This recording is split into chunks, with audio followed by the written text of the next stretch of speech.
In September, a new mechanic for World of Tanks was announced at WG Fest: double-barreled vehicles. Straight after the announcement, we started testing it on the Supertest. Our test vehicle saw many battles on the internal server over a period of several weeks. During testing, the inner workings and parameters of the mechanic were modified. Now it fits organically into the World of Tanks battle ecosystem. But there's still work to be done, and the next big step is a very important one: testing particular vehicles with this mechanic.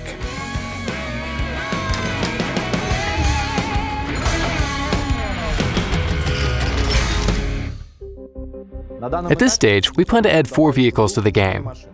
One of them, the Object 703 version 2, was used as the test vehicle. After the successful test, it may be added to the game as a Tier 8 premium vehicle, just as players thought. Let's talk about the other vehicles in more detail. We gathered a lot of information on the topic. Our historical consultants studied all the available data and blueprints thoroughly.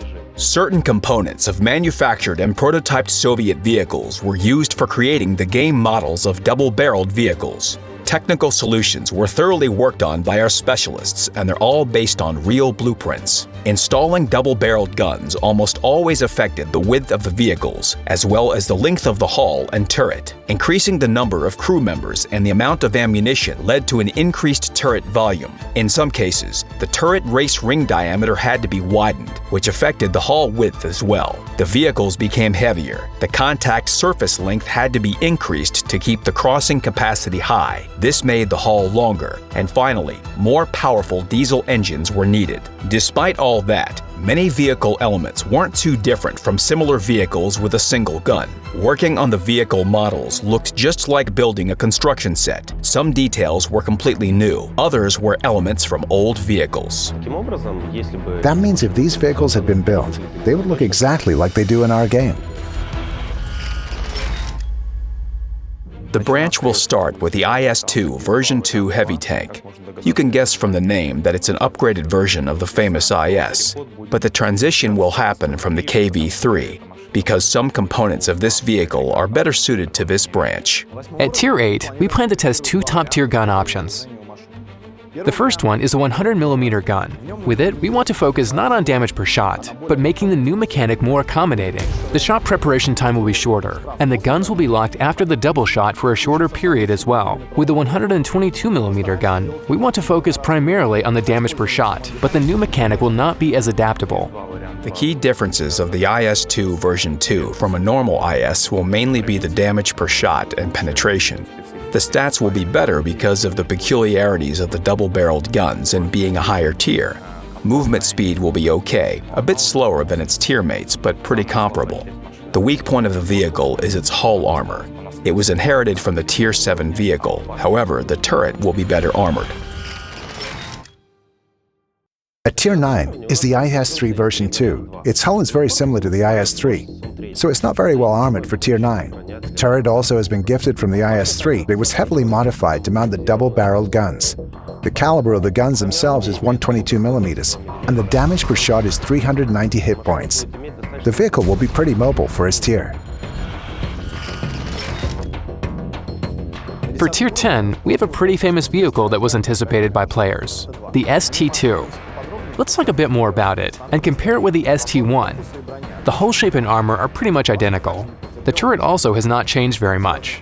The reason for that is that the STI Tank project was developed with 2 versions, ST1 and ST2. The turret design was created to facilitate the installation of double-barreled guns from the very beginning. The gun caliber will stay as 122mm, the same as the IS-4 and the ST1. The damage per shot will be 440 hit points. The most important feature of these new vehicles is that they have several firing modes. Each of them has its own peculiarities. Let's use the ST2 as an example for how a double-barreled vehicle can behave in battle. The main and easiest to understand mode is cyclical. There are just a couple of nuances. After shooting the active left gun, it starts reloading. The camera automatically switches to the right gun and it becomes active. After the left gun is loaded, take another shot. Now the right gun starts reloading. The camera goes back to the left gun and the process repeats. It's similar to firing a normal vehicle but with a shifting aiming camera. It's unusual but easy to get used to. The second mode is consecutive firing.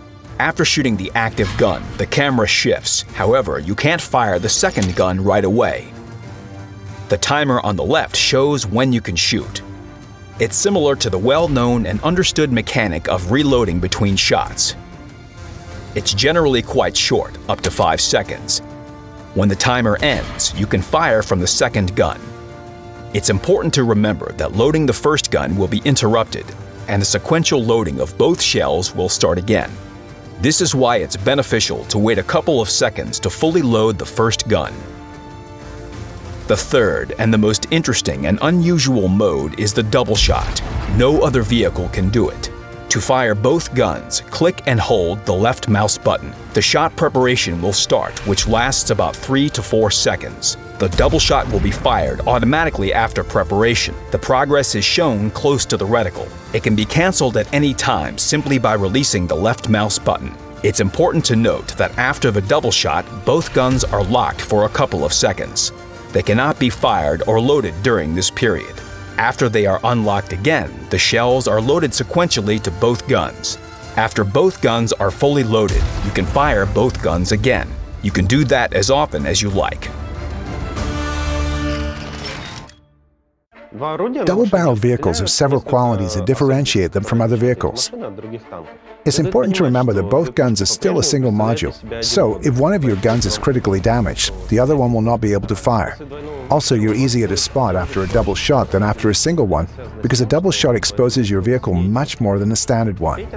The third quality is the fact that if your 2 shells hit, you have a higher chance to damage internal modules or injure crew members. This vehicle is suitable for combat at a short or medium distance. You play it like a classic Soviet heavy. Close in on the enemy, angle your hull, bounce a shot, fire back. But there's one more thing. You can always fire a second shell if your enemy makes a mistake. And the main thing is, of course, the double shot. The enemy won't anticipate this, and if it hits, it always deals an immense amount of damage to them. However, this mechanic has a downside too. The shot preparation time. It must be considered before the shot. The gun lock is a pretty lengthy period that should be considered after the shot. And of course, the shell loading itself. During reloading and a very long period of passive behavior, you must understand that you have 2 options. Wait for this long reload in a safe spot somewhere, or end up back in the garage. Double-barreled vehicles have another peculiar feature. We didn't show it in the first video, but it's now time to show you some exclusive content. After the double shot, the vehicle rolls back a little, but if you played a certain great car stealer game, you surely remember that if you turn the turret 180 degrees, get some speed and take a shot, this will happen. The vehicles will be tested internally before hitting the common test. Each of them will have its own test cycle, during which their characteristics will change. Developers are constantly in search of an optimal ratio between pros and cons for the double-barreled guns. They will balance their power with changes to such parameters as switching time between guns, shell loading time, shot preparation time, and gun locking time. And only after the vehicles are fully configured will we decide whether to add them to the game. In the meantime, share your opinions in the comments and leave your feedback on the forums. Good luck on the battlefield.